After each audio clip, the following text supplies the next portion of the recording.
Hi friends, എല്ലാവർക്കും ചെമ്മന്തി പോയിൻ്റെ പുതിയൊരു episode വീഡിയോയിലേക്ക് സ്വാഗതം. അപ്പോൾ ദേ നമ്മൾ ഇന്നത്തെ എപ്പിസോഡിൽ കണ്ടൊരു ഭാഗത്തിൻ്റെ ചെറിയൊരു ഡീറ്റെയിൽ ആണ് കേട്ടോ, അതായത് വരാനിരിക്കുന്നൊരു ഭാഗത്തിൻ്റെ ഡീറ്റെയിൽ വീഡിയോ ആണ് ഞാൻ പറയുന്നത്. ഇന്നത്തെ എപ്പിസോഡ് നമ്മൾ കണ്ട ഭാഗമാണ് സുധി നമ്മുടെ ശ്രീകാന്തിനോട് സച്ചിയോടായിട്ട് പണക്കാരെ പോലെ അഭിനയിക്കണമെന്ന്, അതായത് സച്ചി 50 കാറിൻ്റെ ട്രാവൽ ഏജൻസിയുടെ ഉടമയാണെന്ന്, ശ്രീകാന്ത് ഒരു റെസ്റ്റോറൻറ്റിൻ്റെ ഉടമയാണെന്നും സമ്മതിക്കണമെന്നൊക്കെ പറയുന്ന സമയത്ത് ആദ്യം ഒന്ന് 20 സമ്മതിക്കുന്നില്ല എങ്കിൽ അവസാനം ശ്രീകാന്ത് പറയുന്നുണ്ട് സാരില്ലായിട്ട് സമ്മതിച്ചേക്കാം എന്ന് പറയുന്ന സമയത്ത് സച്ചിയും സുധി എങ്ങനെ രക്ഷപ്പെട്ടു പോകട്ടെ എന്നുള്ള ആ ഒരു സ്നേഹത്തോടു കൂടി തന്നെ ഇതിന് സമ്മതിക്കുകയാണ് കേട്ടോ. അങ്ങനെ ഇരുവരും കൂടെ കൂടിയിട്ട് ഈ ഒരു സമ്മതം സുധിയോട് പറയുന്ന സമയത്ത് സുധിക്ക് ഭയങ്കര സന്തോഷമാകുന്നുണ്ട്. സുധി വളരെയധികം സന്തോഷത്തോടെ തന്നെ ശ്രുതിയോട് ഈ ഒരു കാര്യം പറയാൻ ചെല്ലുന്ന സമയത്താണ് ശ്രുതി രേവതിനെയും വർഷയും സംസാരിച്ച് ഇതേക്കുറിച്ചൊക്കെ ഒന്ന് സെറ്റായിക്കൊണ്ടിരിക്കുക. എന്നാൽ രേവതി പറയുന്നത് സച്ചിയായിട്ട് ഇതിന് സമ്മതിക്കാനും മാത്രമേ ഞാൻ സമ്മതിക്കുള്ളൂ, എന്തായാലും സച്ചിയായിട്ട് സമ്മതിക്കാൻ പോകുന്നില്ല എന്നൊക്കെ പറഞ്ഞുകൊണ്ടിരിക്കുന്ന സമയത്താണ് ശ്രുതി വന്നിട്ട് പറയുന്നത് സച്ചിയും ശ്രീകാന്ത് സമ്മതിച്ചു എന്ന്. അപ്പോൾ തന്നെ രേവതി പറയുന്നത് സച്ചിയുടെ സമ്മതിച്ചു എന്ന്. സച്ചിയുടെ സമ്മതമാണെങ്കിൽ പിന്നെ എനിക്കും കുഴപ്പമില്ല എന്ന് പറയുകയും ശ്രുതിക്കും അത് ഭയങ്കര സന്തോഷമാകുന്നുണ്ട്.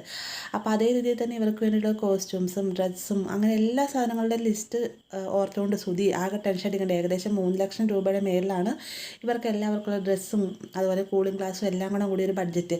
അതേക്കുറിച്ച് ഓർത്ത് ടെൻഷൻ അടിക്കുന്നതെല്ലാം തന്നെ ഇന്നത്തെ എപ്പിസോഡ് നമ്മൾ കണ്ടതാണ്. 10 പൈസ പോലും ആർക്കും വേണ്ടി ചിലവാക്കാത്ത ശ്രുതി ഈ ഒരു സമയത്ത് ഇങ്ങനെ ചെയ്യുന്നതിൻ്റെ മെയിൻ ഉദ്ദേശം എന്നത് ശ്രുതിക്ക് ആ ഒരു വലിയൊരു ഓർഡർ, വലിയൊരു ടീമുമായിട്ടുള്ള ടൈപ്പ് അത് ചെയ്താൽ മാത്രം ബിസിനസ്സിൽ വളരെയധികം ഡെവലപ്പ് ഉണ്ടാകുമെന്നുള്ളൊരു ഉറപ്പോട് കൂടിയിട്ടാണ് ശ്രുതി ഇതെല്ലാം തന്നെ ചെയ്യുന്നത്. എന്നാൽ ഇതെല്ലാം തന്നെ വെള്ളത്തിൽ വരച്ച വര പോലെ ആവുകയാണ് കേട്ടോ. അതായത് നമ്മുടെ ശ്രുതി പറഞ്ഞ പ്രകാരം തന്നെ സച്ചിയും രേവതി എല്ലാവരും തന്നെ ഈ വരുന്ന ആളുകളുടെ മുമ്പിൽ അഭിനയിക്കുന്നുണ്ടെങ്കിൽ അവസാനം ഇദ്ദേഹം തന്നെ ശ്രുതിക്കും സച്ചിക്കും ശ്രീകാന്തിനും ഒപ്പം ചെറിയ രീതിക്ക് ഡ്രിങ്ക്സ് കഴിക്കുക. ഇവർ തമ്മിൽ ആഘോഷിക്കുന്നതിനിടയിൽ തന്നെ സച്ചിയുടെ സ്വഭാവം അറിയാലോ, വെള്ളമടിച്ച് കഴിഞ്ഞാൽ ചെറിയ സത്യങ്ങൾ പോലെ സച്ചി തുറന്നു പറയും. അതേ രീതിയിൽ തന്നെ ഇദ്ദേഹത്തോടായിട്ട് ഇതെല്ലാം തന്നെ കള്ളത്തരമായിരുന്നു, ഞങ്ങൾ പണക്കാരല്ലായിരുന്നു, എൻ്റെ ഏട്ടന് ഈ ഒരു ഇത് കിട്ടുന്നതിന് വേണ്ടിയിട്ട് ഞങ്ങൾ ശ്രമിച്ചതാണെന്നൊക്കെ പറയുമ്പോഴത്തേക്കും ഇദ്ദേഹം ആദ്യം സുധീനെയായിട്ട് നോക്കും. എന്നിരുന്നാലും സച്ചിയുടെ സത്യസന്ധത ഓർത്തുകൊണ്ട് തന്നെ